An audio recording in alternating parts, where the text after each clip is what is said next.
Bonjour mes bien-aimés, l'échec selon les hommes et le succès selon Dieu. Pourquoi je parle de succès et pas des succès? C'est parce que le plus grand succès de Dieu, c'est la croix, on le verra plus tard. Dieu est omnipotent. Omnipotent, ça veut dire que Dieu est tout-puissant. Il n'a pas besoin en fait de nous impressionner pour montrer qu'il est Dieu. Dieu est Dieu. Mais souvent dans nos quotidiens, dans nos combats, dans nos difficultés, Dieu peut parfois donner l'impression qu'il est tenu en échec. Et la Bible dit que les pensées des hommes ne sont pas les pensées de Dieu. Dieu lui-même, il dit, mes pensées ne sont pas les vôtres. Et là où Dieu voit loin, là où Dieu agit, on a tendance des fois à penser que, en fait, Dieu, il est bloqué. Il est bloqué, il n'agit pas, il y a quelque chose qui le bloque. Alors nous allons voir pourquoi. Pourquoi nous avons cette impression et pourquoi c'est un mensonge de croire ça. Vous imaginez bien que si je suis en train de faire ce message, c'est pas pour dire qu'il y a des échecs selon Dieu.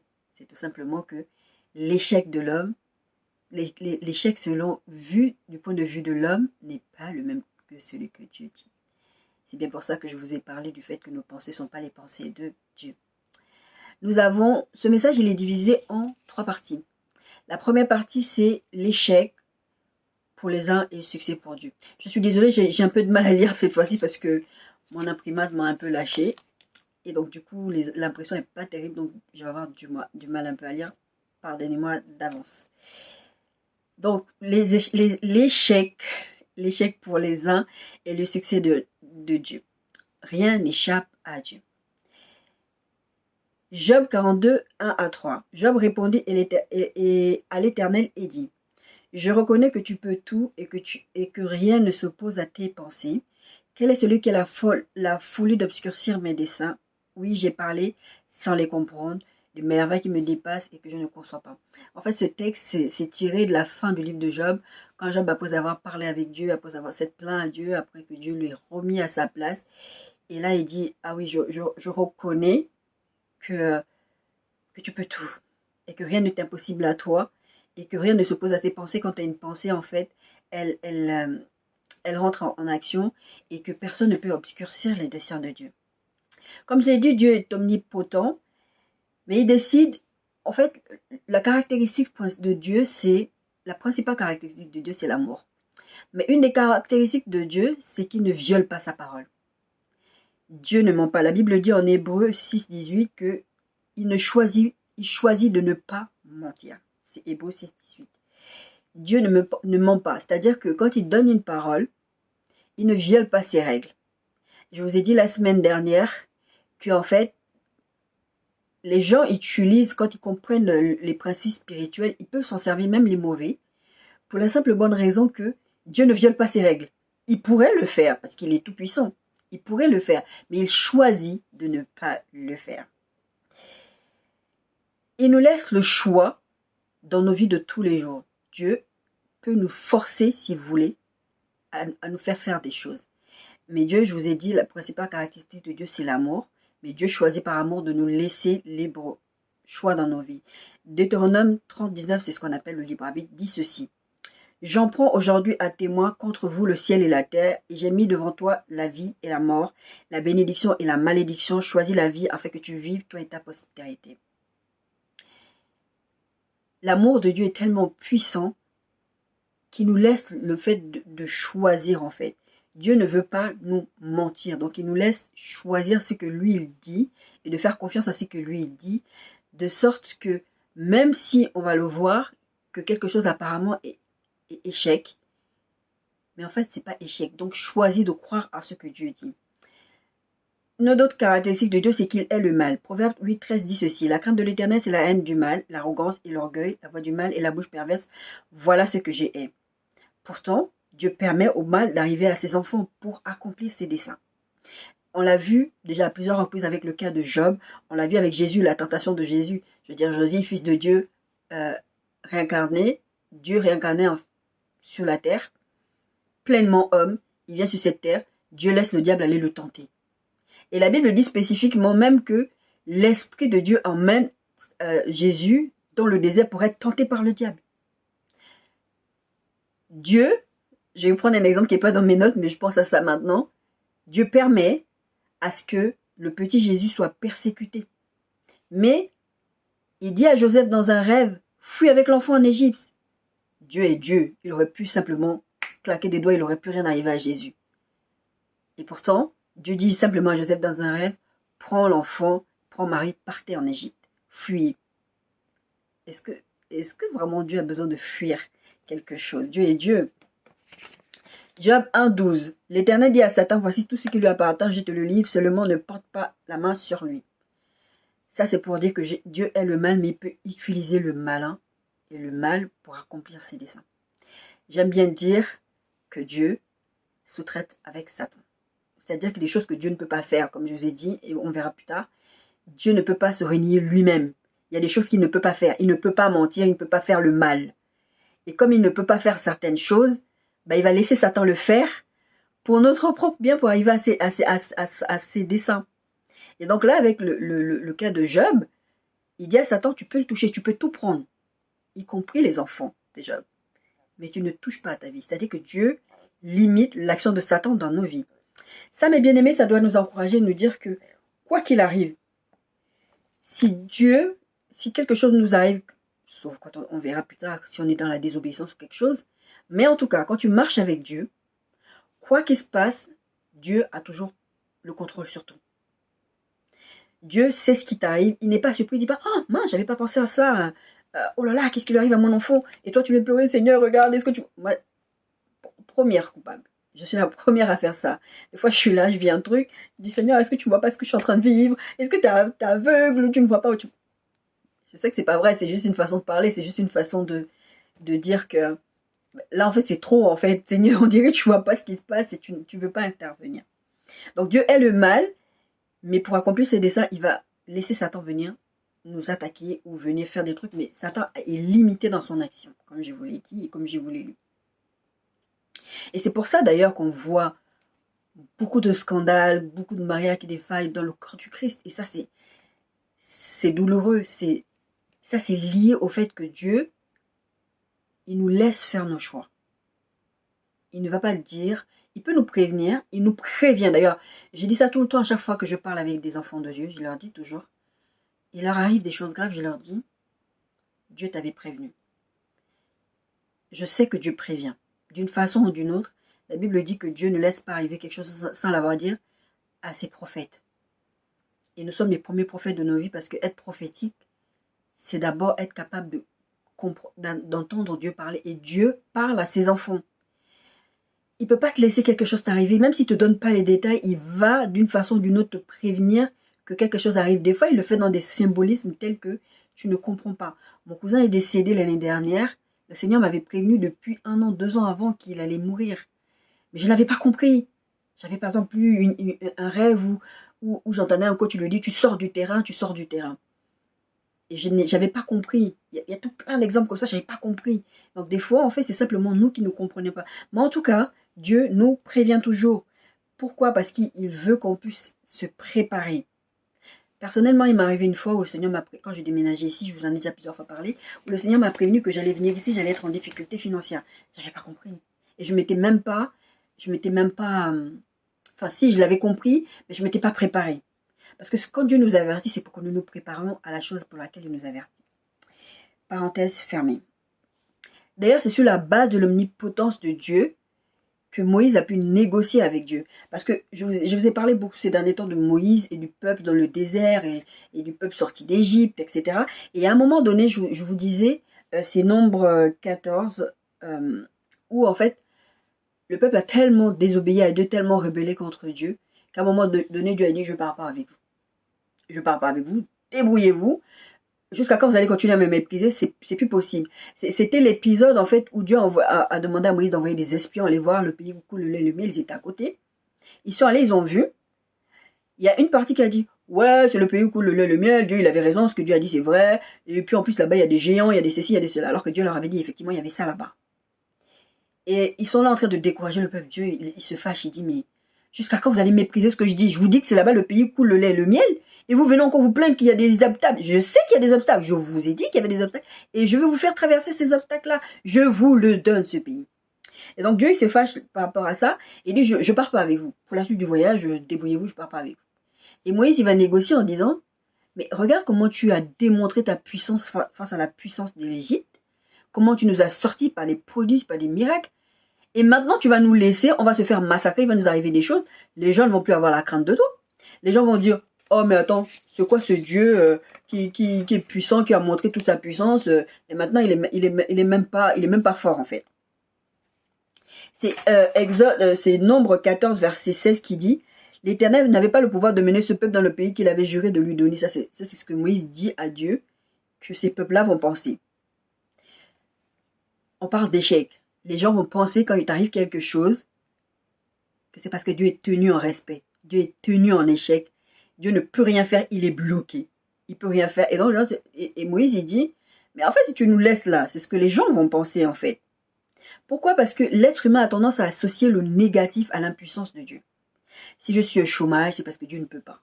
Ou des fois, on s'imagine plein de trucs. On est maudit. La semaine dernière, on a parlé de malédiction. On est maudit. On est ceci, on est cela. On trouve toujours tout plein d'excuses. Et le truc, c'est le résultat, c'est que quand c'est négatif, c'est que forcément Dieu est tenu en échec.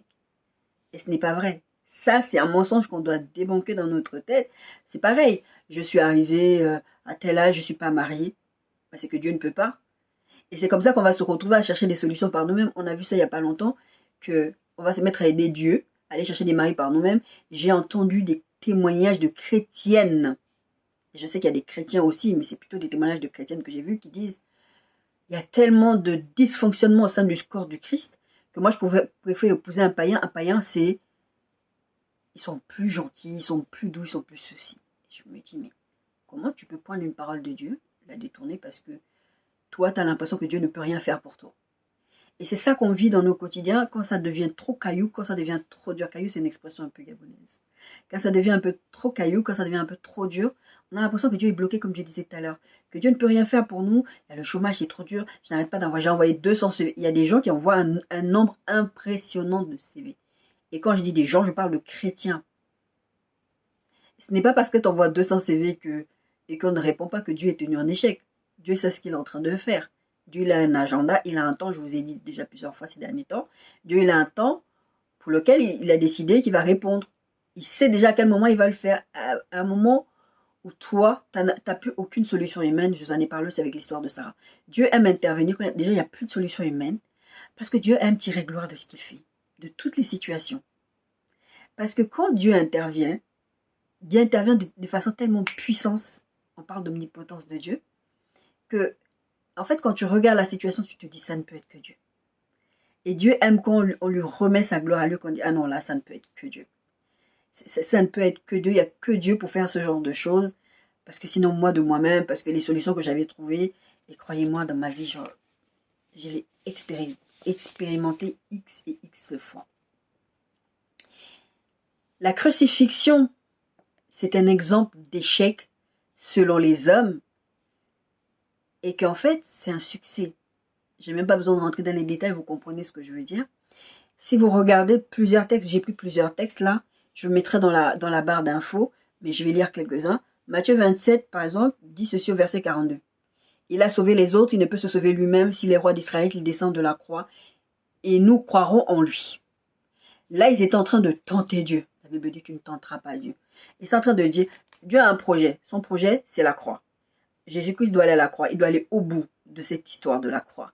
Il doit aller jusqu'au bout du bout pour que l'humanité ait le salut entre ses propres mains, pour que l'être humain ait le choix de dire, je choisis d'accepter ce sacrifice de Jésus à la croix, qu'il est mort pour moi, qu'il est mort pour mes péchés, pour que j'ai l'assurance de mon salut, pour passer l'éternité auprès de Dieu, et que non seulement je vais passer l'éternité auprès de Dieu, mais sur cette terre, j'ai des choses qui sont attachées, j'ai des promesses qui sont attachées au fait que je suis un enfant de Dieu.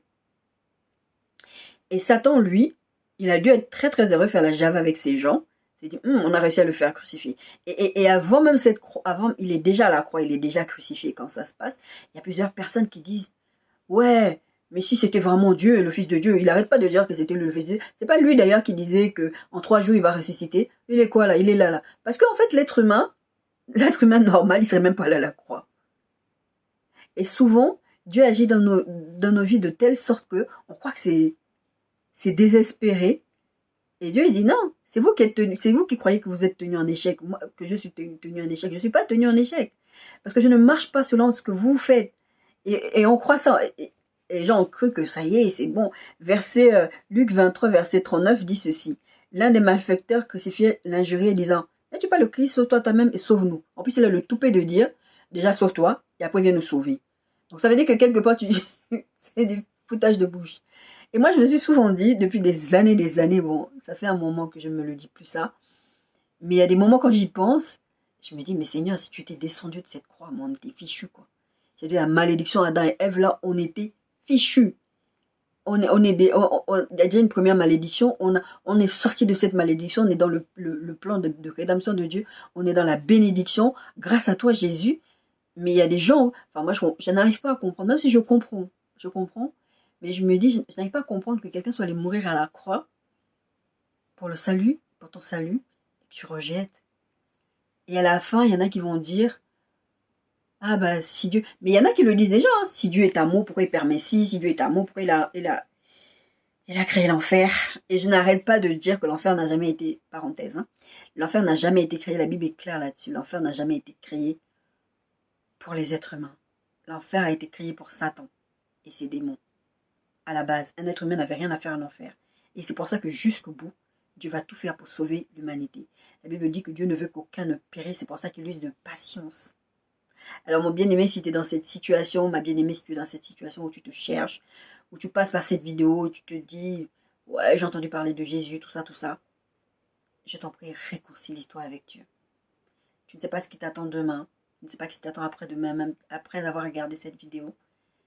Dis-toi que Dieu veut te sauver parce qu'il t'aime. C'est ça l'amour de Dieu, nous laisser le choix de choisir pour nous-mêmes. Je discutais avec une de mes sœurs une fois qui me disait, on parlait justement de ce sujet, qui me disait, mais pourquoi Dieu ne force pas, enfin, oui, c'était un peu ça, c'était pourquoi Dieu ne force pas les gens à prendre la bonne décision. Mais c'est ça l'amour de Dieu, de nous laisser le libre choix, de choisir la vie. Il dit, choisis, regarde, je te laisse devant la malédiction et la bénédiction, choisis la bénédiction. Je te laisse devant le choix de la vie et la mort, choisis la vie. Sauf que les gens n'ont pas conscience de ce que c'est. Parce que si je te dis, choisis la vie, ça n'a pas de sens pour toi. Toi, tu es vivant.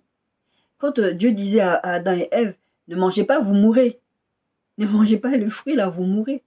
Le serpent vient leur dire, mais non, c'est pas vrai, vous ne mourrez pas. Vous allez juste voir les choses comme Dieu. Mais Dieu n'avait pas menti. Ils vont connaître la mort physique, mais ils vont connaître la séparation avec Dieu, qui est la mort spirituelle. Tu es mort, tu ne vis plus, quoi. Plein de gens vivent sur cette terre-là et ils pensent qu'ils sont vivants. Et ça, c'est l'échec. C'est l'échec. Et le plus grand échec pour Dieu, qui est difficile pour Dieu, parce que Dieu, ce qu'il veut, c'est que les gens soient sauvés. Ce qui est difficile pour Dieu, c'est que les gens ne soient pas sauvés. C'est qu'ils partent, ils quittent cette terre sans être sauvés. Ça, c'est pas un échec pour Dieu, c'est le choix de l'homme. Mais c'est ton choix, en fait. Et après, on va dire, oui, Dieu, s'il aimait les gens, il forcerait. Non, Dieu ne force personne.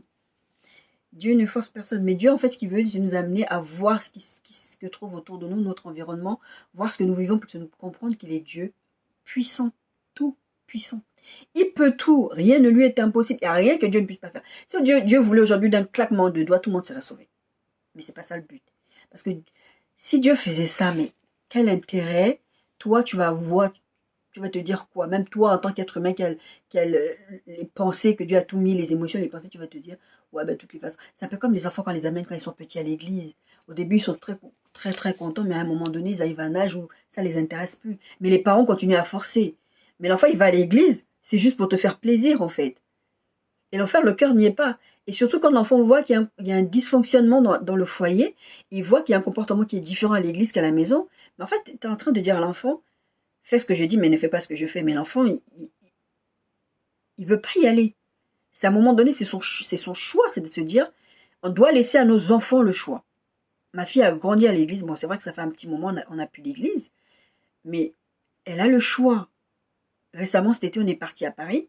On est parti au culte. Je voulais qu'elle m'accompagne parce que j'ai un problème de physique. Et à un moment donné, j'ai vu qu'elle n'était pas contente. Parce que je l'avais réveillée le matin, c'est une ado. Et à un moment donné, je lui ai dit, tu veux rentrer? Je peux rentrer toute seule. Elle m'a dit, non, je suis là, je vais rester. Mais je lui ai laissé le choix. Je ne veux pas l'obliger. Avant, on faisait des réunions de prière à la maison. Je ne veux pas l'obliger à prier. Je lui en parle souvent, je l'exhorte à ça. Et même une fois, elle est venue me rassurer en me disant, maman, je ne suis pas loin de Dieu. C'est pas parce que je ne prie plus comme avant à haute voix, parce que j'ai entendu dans toute la maison louer Dieu, chanter Dieu. Elle m'a dit, c'est pas parce que je ne fais plus ça devant toi que je suis coupée de Dieu. Et ça m'a rassurée. Donc Dieu nous laisse le choix. Et cette histoire de croix, la crucifixion, c'est vraiment un exemple pour dire que c'est là les hommes, ils ont pensé que Dieu s'est foutu, Jésus il est mort. Parce que en fait, les disciples, si vous regardez la Bible, vous lisez les évangiles, les disciples, ils pensaient que Jésus venait rétablir le règne, genre maintenant Jésus allait régner sur la terre et que les Ponce Pilate et tous ces gens-là, ils allaient sauter. Donc c'est pour ça qu'en fait, eux, ils n'ont pas compris comment ce Dieu qui a prophétisé depuis des milliers, des centaines et des centaines et des centaines d'années, ce même Dieu va mourir à la croix. C'est insensé pour eux. Pour eux, c'est un échec. Ils se disent, regardez, c'est pour ça que les sacrificateurs, la Bible dit, Matthieu 27, 41, les principaux sacrificateurs avec les scribes et les anciens se moquaient aussi de lui et disaient, il a sauvé les autres, il ne peut se sauver lui-même. Bon, eux, on sait qu'ils avaient aussi d'autres intérêts, ils ne voulaient pas. Mais en fait, si Dieu était venu faire une démonstration de force, vous imaginez un peu aujourd'hui, en fait, c'est pour vous donner un exemple contemporain, vous imaginez un peu, Jésus est là aujourd'hui, et les gens sont là, Macron, on en a marre de Macron. Cette histoire de Macron. Moi, ma fille, des fois, ça l'énerve ici, elle dit, je ne comprends pas comment les gens ne peuvent pas respecter le président de la République. La Bible nous demande de respecter les autorités. Parenthèse fermée. Mais imaginez que maintenant, Jésus vient sur cette terre, venait sur cette terre à cette époque-là, et les gens sont là, Macron ceci, Macron cela, Macron, Macron. Et forcément, vous allez vous attendre à ce que Jésus vienne, il fasse sauter Macron et lui devienne le président de la France. Comme ça, il va vous donner des poissons gratuits tout le temps. C'était ça, en fait, à leur époque. Ce qu'ils voulaient, c'est que Jésus leur fasse du bien. Ils ne voulaient pas. Jésus qui leur dit, vous allez manger ma chair, vous allez boire mon sang, vous allez faire ci, la publicité, le mariage. Ça, ils ne voulaient pas écouter. Parce que c'était trop. Quand on leur donne des règles, quand on vous donne des règles, quand on nous donne des règles, là, ça marche plus. Donc là, donc c'est pas Dieu. Donc c'est un peu cette histoire-là. Il y a plusieurs versets que je vous mettrai en barre d'infos pour vous parler de cette histoire de la crucifixion, sur le fait que l'être humain, il croyait qu'il se moquait de lui. Ils se moquaient de lui, ils l'ont mis une couronne d'épines. Et souvent dans les films sur Jésus, on montre Jésus avec un petit bout de tissu qui cachait sa nudité. Mais la vérité, c'est que Jésus n'était pas, sa nudité n'était pas cachée. Jésus était à poil. Il a été humilié, on lui a craché dessus, on lui a fait des choses horribles. Les films, ils vont mettre ce côté dramatique, mais en même temps ce côté un peu pudeur, mais il n'y avait pas de pudeur. Jésus a vécu l'humiliation pour toi, pour moi. Donc oui, il aurait pu descendre de ses croix parce qu'il savait déjà ce qu'il attendait, mais il ne l'a pas fait. La vérité, c'est que Dieu utilise les revers de la vie déjà pour nous rendre plus forts et pour accomplir son dessein dans nos vies. Si Dieu veut que tu sois président de la République, il va te travailler, il va te permettre de vivre des épreuves pour que tu sois capable d'être à la tête de que tu sois président de la République.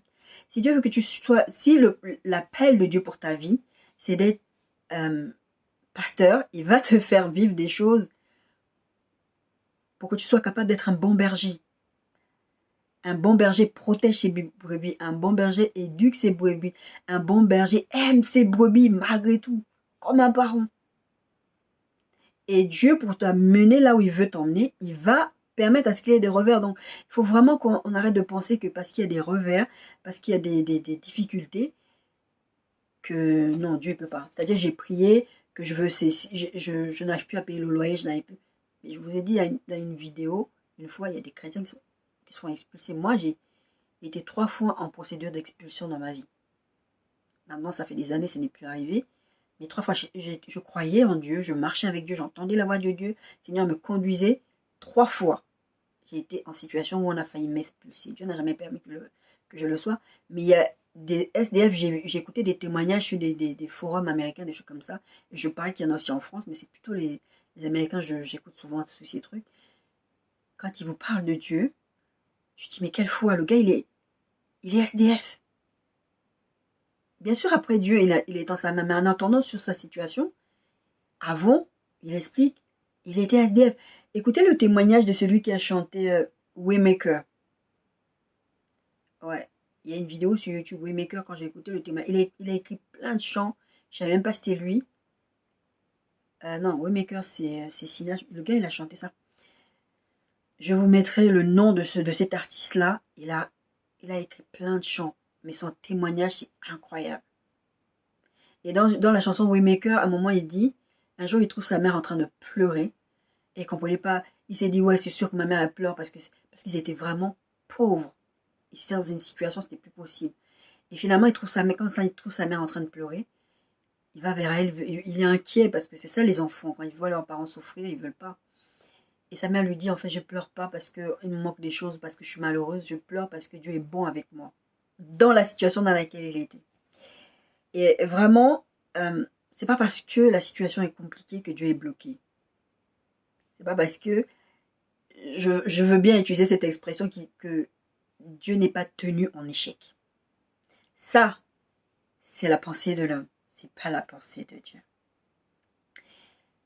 Et le truc aussi, j'en ai souvent discuté aussi avec une de mes sœurs, le truc aussi c'est que souvent en fait, on a envie de montrer aux gens qu'on prie un Dieu vivant.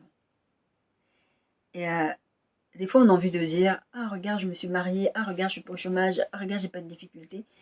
Et on peut être gêné d'être au milieu des païens parce que les païens réussissent mieux que nous. Et dans certains domaines, même des fois dans le domaine même du mariage, on voit certains païens comment ils s'aiment, comment ceci. On ne peut pas dire que c'est parce que tu es un enfant de Dieu et que les autres, c'est des païens, n'ont pas des mariages heureux. Il y a des gens qui ont des mariages heureux, qui sont des païens.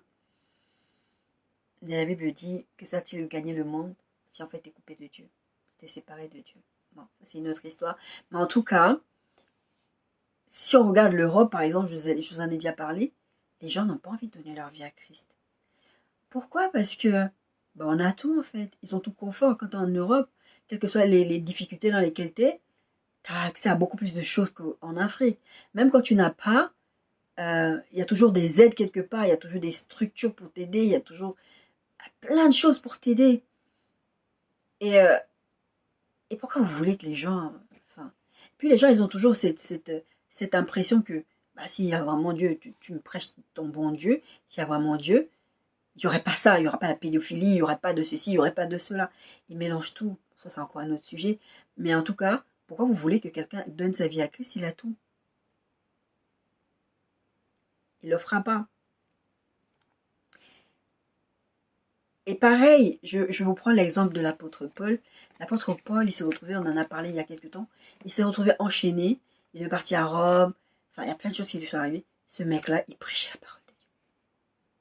Il prêchait la parole de Dieu, même si vous regardez ses écrits sur la fin de sa vie, à un moment donné, il était enchaîné avec plusieurs gardes qui faisaient les tours. Parce qu'en fait, je crois qu'ils avaient peur que Paul arrive à les soudoyer ou je ne sais pas trop quoi. Et en fait, il y avait un tel roulement que même dans la prison, Paul continuait à prêcher. Et les gens étaient convertis. Acte 16, 22 à 33. La foule se souleva aussi contre eux et les prêteurs, ayant fait arracher leurs vêtements, ordonnèrent qu'on les bâtît de verges. Après qu'on les eut chargés de coups, ils les jetèrent en prison en recommandant aux joailliers de les garder sûrement. Parce qu'en fait, ils avaient tellement marre que Paul et tous les autres disciples, les autres apôtres, puissent continuer à prêcher. Il n'y avait pas que eux, il n'y avait pas que les apôtres qui Paul, il y avait plein de gens qui prêchaient la parole de Dieu. Et ils en avaient tellement marre, ils les faisaient attraper, ils les faisaient tabasser. Et verset 23, acte 16, 23. Après qu'on les ait chargés de coups, les jeta en prison en recommandant au geôlier de les garder sûrement. Le geôlier, ayant reçu cet ordre, les jeta dans la prison intérieure et les mit les cèpes aux pieds. Vers le milieu de la nuit, Paul et Silas priaient et chantaient les louanges de Dieu. Et les prisonniers les entendaient. Tout à coup, il se fit un grand tremblement de terre, en sorte que les fondements de la prison furent ébranlés. Au même instant, toutes les portes s'ouvrirent et les liens de tous les prisonniers furent rompus. Le geôlier se réveilla et lorsqu'il vit les portes de la prison ouvertes, il tira son épée et allait se tuer, pensant que les prisonniers s'étaient enfuis.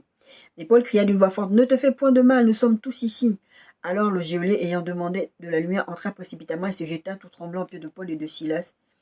Et là, le geôlier se convertit. Parce qu'il vient d'assister à quelque chose de puissant. L'attitude des prisonniers, parce que Paul, il y a un cas où c'était Pierre, il était en prison. Waouh, les portes de la prison, Dieu a dit, sors. Dieu l'a fait sortir par un ange. Et dans ce cas-là, il ne devait pas sortir. Et ces geôliers, il allait se mettre fin à ses jours, se suicider. Parce que si on leur a dit de surveiller, si jamais Paul, Silas et les autres sortent, c'est lui qui prend. Et dans ces cas-là aussi, non seulement lui, il prenait, sa famille aussi prenait. Ils se faisaient tous tuer. Et ils sont attachés. Et dans la prison, ils sont en train de louer Dieu. Récemment, je vous ai parlé de ça. La louange fait bouger le cœur de Dieu. Ils sont en prison. Il aurait pu dire, mais Seigneur, tu aurais pu trouver une autre solution pour qu'on aille évangéliser. Sachez que l'évangile est arrivé à nous, jusqu'à nous, par la persécution des chrétiens. Ces gens-là ont souffert, les premiers disciples, les premiers apôtres ont souffert. Ils sont tous morts de façon brutale. Ils ont vécu des choses compliquées. Et ces mêmes gens-là, ils ne lâchaient pas. Ils continuaient. Paul avait une mission, prison, pas prison, je m'en fiche, je dois prêcher l'évangile. Nous, qu'est-ce qui nous en empêche aujourd'hui? Parce que pour faire tenir en échec les plans du diable dans la vie des uns et des autres et dans notre propre vie, c'est ça. Il faut que la bonne nouvelle soit annoncée. Et après, on verra plus tard, il y a des promesses qui sont attachées au fait que nous soyons enfants de Dieu. Là où les gens voient l'échec, Dieu voit la bénédiction. Je vous ai parlé récemment, Joseph était en prison, il avait la faveur en prison. Et après, il est sorti de prison. Toujours est-il que le fait d'être en prison ne l'empêchait pas d'être l'enfant de Dieu. Bien sûr qu'à ce moment-là, il ne disait pas enfant de Dieu, mais en tout cas, il était héritier de la postérité. Et ça ne l'empêchait pas. Il était chez Potiphar, ça ne l'empêchait pas. Daniel était déporté à Babylone, je vous ai parlé de Daniel, ça ne l'empêchait pas. Paul et Silas en prison. Pierre, les gars, ils se faisaient tabasser. Mais ça ne les empêchait pas de continuer la mission pour laquelle ils avaient été appelés. Là, ce joaillier, il doit les surveiller. Eux, ils sont en train de louer leur Dieu. À la limite, ça ne le dérangeait même pas qu'ils louent leur Dieu. Mais ce qui s'est passé, comment ils ne pouvaient ne pas être touchés? La croix, c'est une démonstration de puissance. Je dis ça souvent. Des fois, quand je n'arrive pas à faire un truc, je dis Seigneur, mais c'est une démonstration de puissance. Seigneur, je ne veux pas que cette personne soit malade, je ne veux pas que cette personne aille en enfer, je ne veux pas ceci, je ne veux pas cela. Et je dis Seigneur, maintenant, j'ai besoin que tu m'utilises dans une autre dimension parce que je ne peux plus voir les gens souffrir, je ne peux pas voir les gens mourir et être certaine que la personne, elle est séparée de toi pour l'éternité. Et aussi, ce qui peut être difficile, je vous ai dit que Dieu utilise tous les revers, en fait, tout ce qui peut nous arriver dans la vie pour nous rendre plus forts. Et c'est pour ça que on peut penser que, les gens peuvent penser que Dieu est bloqué, en fait. Il y a aussi le côté où les gens considèrent que nous sommes des losers, nous sommes des perdants parce que, t'es toujours... J'ai une de mes soeurs qui m'a raconté que ses potes, à chaque fois, depuis des années, elles lui disent, mais qu'est-ce que tu attends pour te marier, quoi? Qu'est-ce que tu attends? Même si tu ne te maries pas, au pire, fais des enfants. Parce que là, quelque part, ton Dieu, il n'a pas l'air de vouloir agir. Et très souvent, les gens considèrent les chrétiens comme des losers parce que votre Dieu n'agit pas vraiment en votre faveur. Comme je vous ai dit tout à l'heure, par rapport au fait de se retrouver en situation de presque à la rue ou pas manger. Je vous dis sincèrement, je me suis retrouvée dans des situations où c'était même pas une problématique de manque de foi ou je ne sais pas trop quoi. Je me suis retrouvée, ma fille, des fois, elle m'en parle, elle me dit, mais tu sais, moi, je n'en avais même pas conscience parce qu'il y avait toujours quelque chose. Quand je vous dis que je me suis retrouvée dans une situation où c'est comme si, vous savez l'histoire avec la veuve, avec l'huile là, qui ne finissait pas, tant qu'elle avait des vases. Des fois, je mangeais, je ne sais même pas comment je mangeais. C'est pas quelqu'un qui m'a ramené à manger, hein, mais des fois, il y avait à manger dans la maison, je ne sais même pas comment je faisais, parce qu'il n'y avait pas, normalement. Dieu est fidèle. On est en train de parler du fait que l'échec selon les hommes n'est pas le succès selon Dieu. Et en fait, la deuxième partie, c'est en fait ce qui peut empêcher Dieu d'agir, qui peut être comme des échecs. Mais cette partie, je ne vais pas l'aborder cette semaine parce que si je l'aborde cette semaine, c'est très très long. Je vais juste vous énumérer des choses et on va l'aborder en détail la semaine prochaine. Donc, ce qui peut empêcher Dieu d'agir dans nos vies, c'est plusieurs choses. Ma liste là, elle n'est pas exhaustive. Ça, c'est ma liste que j'ai fait comme ça, avec ce que je sais, avec ce que j'ai fait comme recherche. Maintenant, peut-être vous avez une idée d'autre chose. Alors, ce qui peut empêcher Dieu d'agir dans notre vie, et que d'extérieur, parce que la problématique, elle est là, c'est que d'extérieur, les gens vont croire que ton Dieu, il n'agit pas pour toi. Donc, Dieu est tenu en respect, en fait. Dieu est tenu en échec dans ta vie. Mais en fait, il y a plusieurs raisons qui peuvent faire que Dieu n'agisse pas dans ta vie. C'est pas qu'il est en échec. C'est que, comme je vous ai dit tout à l'heure, C'est qu'il a une façon de parler, il a des règles qui fixent et il ne sort pas de ces règles en fait. De sorte qu'il y a des choses si tu fais ou il y a des situations qui vont empêcher Dieu d'agir en ta faveur. C'est pas dans l'ordre, mais je vous le dis comme ça. Numéro 1, j'ai mis le péché en général en tant que rater la cible. Je vous ai expliqué que le péché c'est rater la cible. Numéro 2, j'ai marqué l'ignorance et la mauvaise compréhension des réalités spirituelles. Je ne vais pas vous donner les versets, je ne vais pas revenir là-dessus. On en parlera la semaine prochaine. Numéro 3, l'immaturité. Il y a des choses que tu ne sais pas que tu as le droit. C'est l'histoire un peu du fils prodigue qui était là dans la maison. Excusez-moi, je parce que c'était pas dans mes notes. Le fils prodigue qui était dans la maison, il ne profitait pas de ce qu'il était censé avoir. Et puis quand son père a fait, il dit moi j'étais là, tu étais là, tu aurais dû profiter. Entre autres.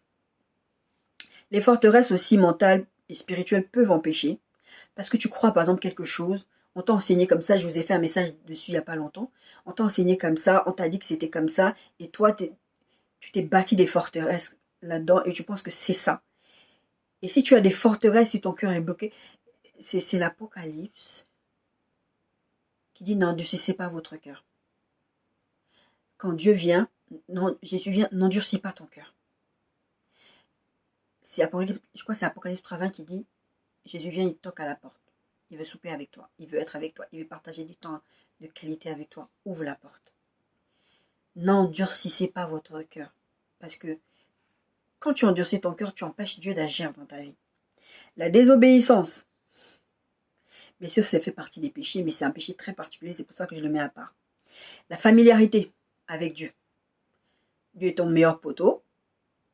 Bien sûr que Dieu est notre ami. Jésus est notre ami. Jésus est notre frère. Tout ça, tout ça. Mais il y a quand même des limites. Le manque de foi. Ça devrait même être le premier critère dans ma liste. C'est le manque de foi. Tu n'as pas la foi, tu crois pas. Tu peux être là dans ta tête, tu répètes que Dieu a dit que Dieu a dit que Dieu a dit. Et si dans ton cœur, en fait, tu ne crois pas, Dieu n'agira pas. La chair, la Bible dit que les désirs de la chair et ceux de l'esprit sont contraires. Donc, la chair peut empêcher Dieu d'agir dans ta vie. Les pensées, on reviendra dessus aussi. C'est Job qui disait, ce que je crains, c'est ce qui m'arrive. Il méditait ces pensées-là. Il faisait des trucs, il faisait des sacrifices où il n'avait pas besoin de faire des sacrifices. Il avait tellement peur. Des fois, les choses dans notre tête font que. J'ai pas mis dans ma liste, mais la peur aussi. Le manque de pardon. Ça, je crois que je vous l'ai dit la semaine dernière, la semaine d'avant. Le manque de pardon va empêcher Dieu d'agir dans nous. C'est pas peu, c'est va empêcher Dieu d'agir en ta faveur. Ne pas aussi savoir discerner le temps et les saisons de Dieu. C'est-à-dire que là, on ne peut pas dire que c'est que ça va empêcher Dieu d'agir, mais c'est-à-dire qu'en fait, il y a un temps où Dieu a prévu d'agir en ta faveur, je vous l'ai dit un peu tout à l'heure, et puis les précédentes vidéos aussi. Et ces temps-là, si tu n'es pas capable de le discerner, tu vas avoir l'impression que Dieu n'agit pas en ta faveur, tu vas prier, persévérer, demander. Et à un moment donné, tu vas lâcher l'affaire, tu vas sortir la main de Dieu, tu vas faire plein de choses que Dieu ne veut pas que tu fasses, juste parce que tu n'es pas capable de discerner que là, il y a un temps où Dieu va agir, mais ce n'est pas ce temps-là. Ou ce n'est pas cette saison-là. L'oubli aussi, ça c'est l'histoire avec Daniel, où il n'y a pas que Daniel d'ailleurs, je me rappelle plus c'était quoi l'autre histoire. En tout cas, oui, c'était avec, Dieu avait dit à Abraham, ta descendance, etc., ils vont aller 430 ans 400 ans en esclavage, etc. Mais à un moment donné, quand le temps que Dieu a fixé est arrivé, il faut aller réclamer ton dû. On en a déjà parlé aussi dans une précédente vidéo. Les mauvaises intentions, l'état de ton cœur en fait, ce que tu médites dans ton cœur, tu vas dire, Seigneur, permets-moi de voir, par exemple, l'exemple des paroles de connaissance. Les paroles de connaissance, en fait, c'est des faits que Dieu te révèle sur le présent ou sur le passé, pas sur le futur. Sur le présent ou sur le passé, Dieu te révèle quelque chose, le cœur de quelqu'un, ou quelque chose que... ma fille, quand elle était petite, elle avait eu une parole de connaissance puissante comme ça, elle avait 5 ans. Elle va voir une jeune fille, elle lui dit, tu as pris quelque chose dans ta valise que ta mère t'a interdit de prendre, et tu l'as pris. C'était une parole de connaissance. Et la fille, elle ne comprenait pas. Elle a tourné une demi-heure. Elle s'est dit, mais qu'est-ce qu'elle raconte? Elle lui dit, c'est pas bien ce que tu as fait parce que ta mère t'a interdit. Mais elle n'était pas avec moi. Pourquoi est-ce qu'elle dit des choses comme ça? Et au bout d'une demi-heure de réflexion, elle s'est dit, ah mais oui. En fait, elle avait pris le téléphone de sa mère parce que c'était dans un camp de jeunes. On était parti dans un camp de jeunes. Et elle avait pris le téléphone de sa mère parce que sa mère venait s'acheter un téléphone, un beau téléphone vraiment moderne à ce moment-là. Et elle a trouvé que son téléphone était trop nul, elle voulait pas. Je crois qu'elle voulait frimer aussi avec ses copains.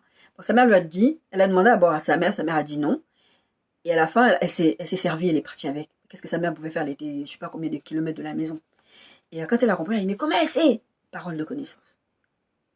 Il y a plusieurs cas dans la Bible comme ça où la Bible parle de paroles de connaissance. Donc,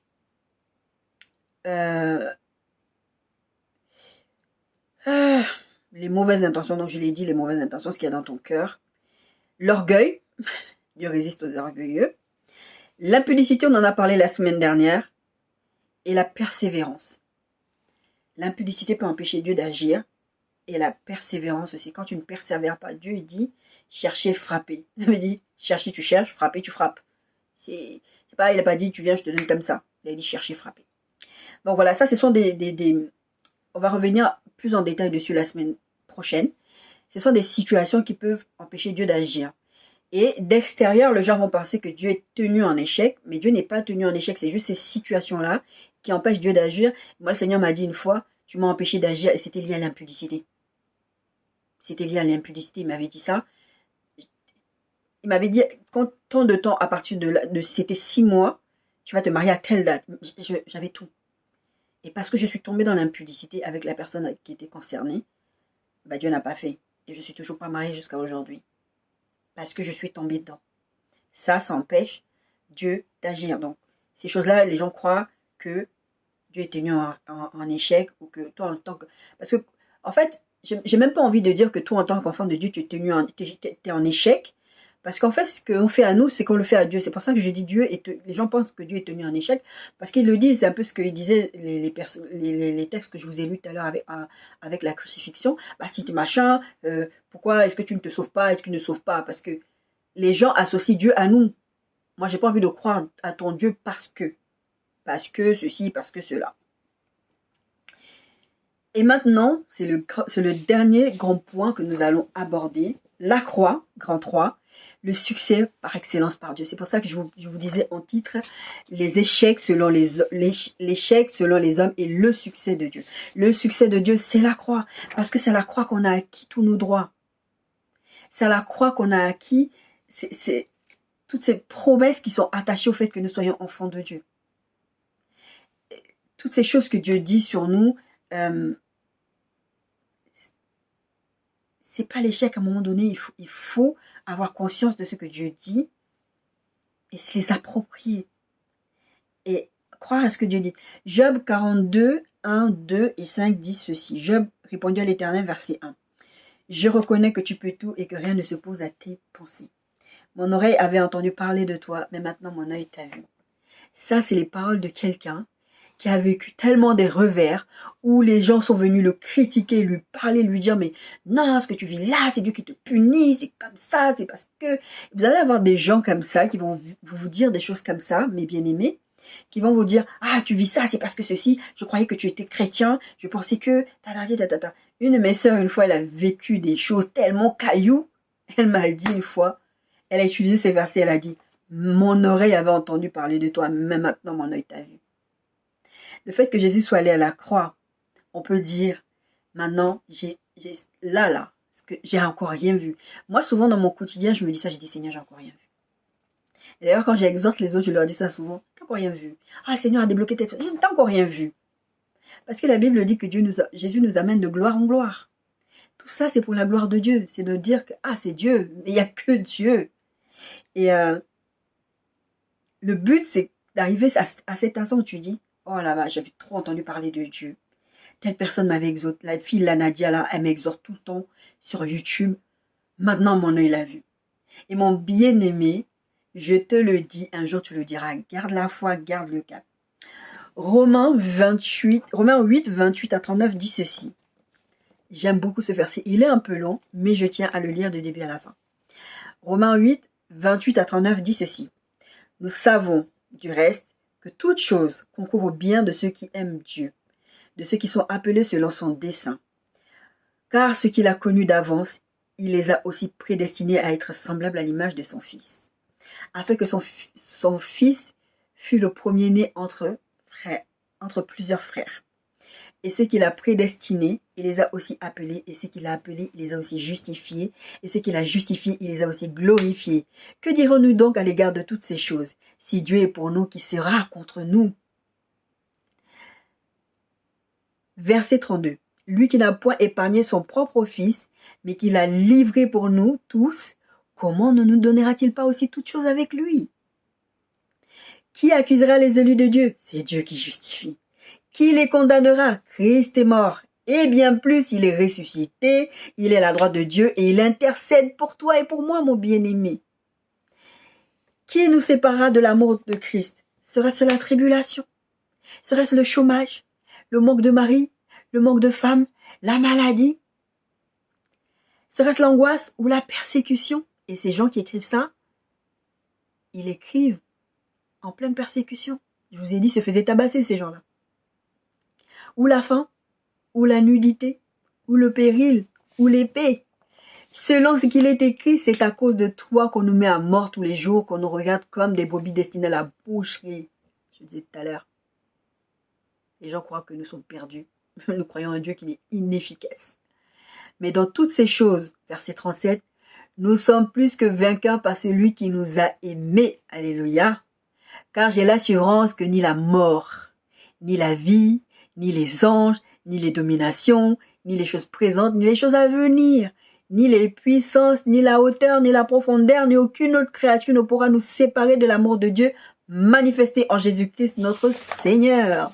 Est-ce que ce n'est pas une parole encourageante pour nous dire que toutes ces choses-là, en tout, nous sommes plus que vainqueurs, qu'il y a toutes les circonstances que nous vivons aujourd'hui. Mon bien-aimé, tout ce que tu vis aujourd'hui, je n'arrête pas de prêcher ça ces derniers temps, toutes ces choses que tu vis aujourd'hui va concourir pour ton bien. Tu es appelé à vivre des choses incroyables avec Dieu et Dieu va te préparer.